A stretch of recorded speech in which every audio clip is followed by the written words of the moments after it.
Bonjour à vous tous, vous qui nous suivez sur le canal multimédia de l'Église évangélique des Assemblées de Dieu de Dokui, Temple Péniel. Je voudrais maintenant partager avec vous une pensée du Seigneur.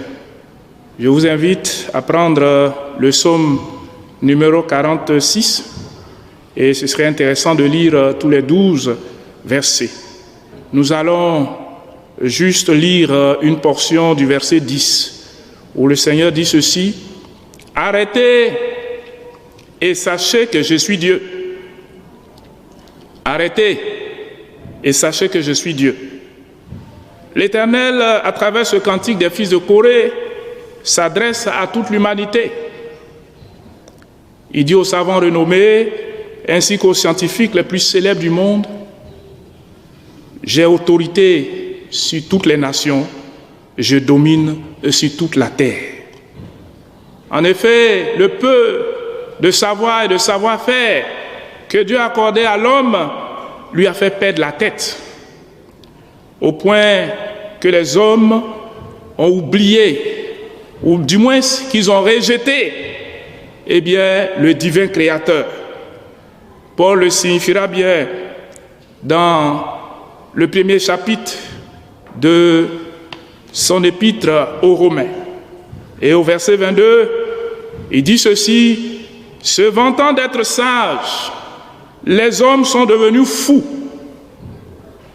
Eh bien, cette folie a poussé les uns et les autres à corrompre ou à mépriser la gloire de Dieu, à se livrer à bien des pratiques abominables, le désordre sexuel de tout genre, l'adultère, la fornication, l'homosexualité, le lesbianisme, la pédophilie et même la zoophilie, des choses impensables. On en est même arrivé au point où certains chefs religieux sont mis en cause. À la vérité, ceux-là qui sont censés moraliser les autres sont aujourd'hui coupables devant Dieu. Non seulement ils se livrent à de telles pratiques bestiales, mais ils approuvent ceux qui les font. Quel dommage! Quel dommage! Et de telles actions ne sont pas sans conséquences.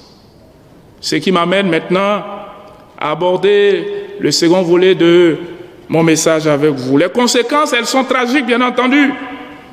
Dieu a opéré des ravages sur la terre, selon le verset 9 du psaume 46, sur lequel nous sommes en train de réfléchir. En réalité, bien des douleurs sur la terre sont permises par la main souveraine du divin Créateur.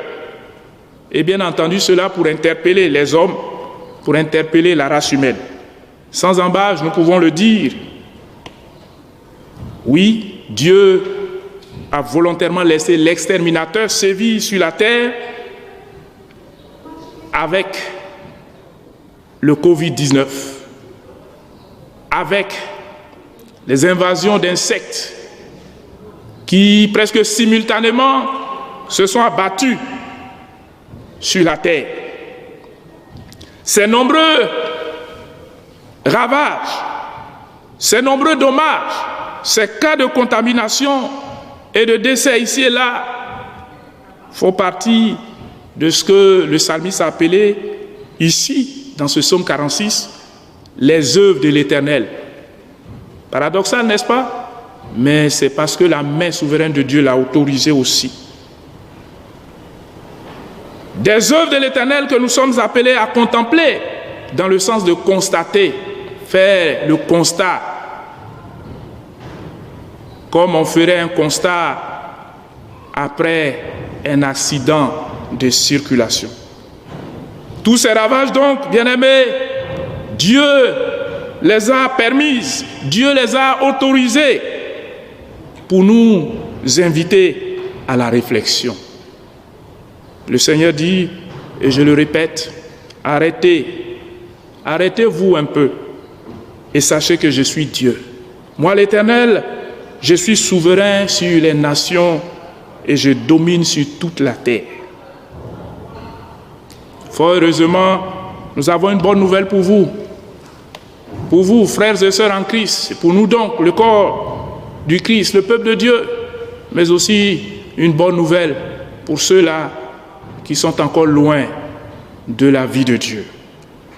Cette bonne nouvelle est qu'il est un fleuve dont les courants d'eau réjouissent la cité de Dieu. C'est le sanctuaire des demeures du Très-Haut. Dieu est au milieu d'elle et elle n'est point ébranlée. Dieu la secoue dès l'aube du matin. Les versets 5 à 6 de ce même psaume 46. Cela veut dire qu'il existe, heureusement, une bouée de sauvetage. Une bouée de sauvetage que Dieu met à la disposition de toute l'humanité. Souvenons-nous qu'en son temps, Dieu avait pourvu également à une bouée de sauvetage à travers l'arche que Noé devait construire. Genèse chapitre 6 et 7. Pour notre époque-ci, la bouée de sauvetage est la personne de Jésus-Christ. Oui, c'est lui que Dieu a choisi, c'est lui que Dieu a mandaté, c'est lui que Dieu a commis pour accomplir une telle tâche si noble. Car, dira, le médecin Luc, il n'y a de salut en aucun autre. Oui, il n'y a sous le ciel aucun autre nom qui a été donné parmi les hommes, par lequel nom nous devions être sauvés. Actes chapitre 4 et le verset 12. C'est en effet en Jésus-Christ et en Jésus-Christ seul que Dieu a prévu le salut de l'humanité. C'est en lui que Dieu est pour nous un refuge et un appui, un secours qui ne manque jamais dans la détresse, selon le premier verset de ce psaume 46. Voilà pourquoi nous qui lui appartenons, nous sommes sans crainte. Quand la terre est bouleversée et que les montagnes chancellent au cœur des mers, quand les flots même de la mer mugissent, écument, se soulèvent jusqu'à faire trembler les montagnes. Versets 3 et 4.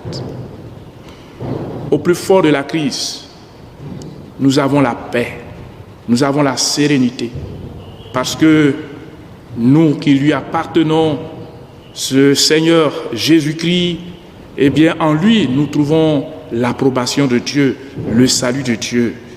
C'est pourquoi, bien-aimés frères et sœurs, nous sommes les privilégiés de Dieu.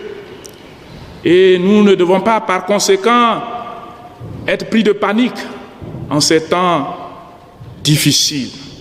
Soyons rassurés, car le Tout-Puissant, le véritable Dieu, le vivant et le vrai, le vainqueur des nations, l'Éternel des armées est avec nous. Alléluia. Le verset 8 et verset 12. Oui, l'Éternel des armées est avec nous. Alors, bénissons-le pour cette immense grâce qu'il nous donne, cette bouée de sauvetage en la personne de Jésus. Par ailleurs, vous autres, chers amis, chers parents qui m'entendez maintenant et qui n'avez pas encore Jésus-Christ dans votre vie, je voudrais vous inviter à l'accepter aujourd'hui. Je voudrais vous inviter à recevoir dans votre cœur le Sauveur du monde, celui que Dieu a prévu pour changer votre situation, votre destinée éternelle. J'ai nommé Jésus-Christ de Nazareth. Ouvrez-lui votre cœur et recevez-le maintenant. Et alors, Dieu prendra plaisir à vous. Au plus profond de ces difficultés que la nature tout entière traverse, vous serez sans crainte, car l'Éternel des armées sera avec vous. Que Dieu vous bénisse. Je voudrais maintenant prier le Seigneur pour les uns et les autres. Seigneur, nous te bénissons de ce que tu règnes, tu es souverain, tu es le maître des temps et des circonstances, et tu nous le prouves encore à travers ta parole. Toutes les nations sont sous ton contrôle. L'histoire de l'humanité est sous ton contrôle. Nous sommes donc heureux, nous qui t'appartenons.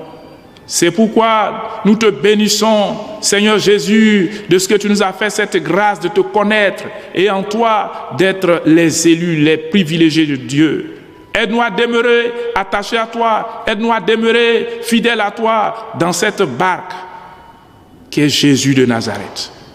Je te prie aussi, Seigneur, pour tous ceux et celles qui ne te connaissent pas encore, que ta grâce aille vers eux, que ton Saint-Esprit ouvre leur cœur à l'évangile de Jésus, qu'ils acceptent Jésus dans leur cœur et qu'ils soient sauvés et qu'ainsi, Seigneur, ils deviennent de ceux dont ton cœur est réjoui. À toi toute la gloire, parce que nous croyons que tu le fais au nom de Jésus.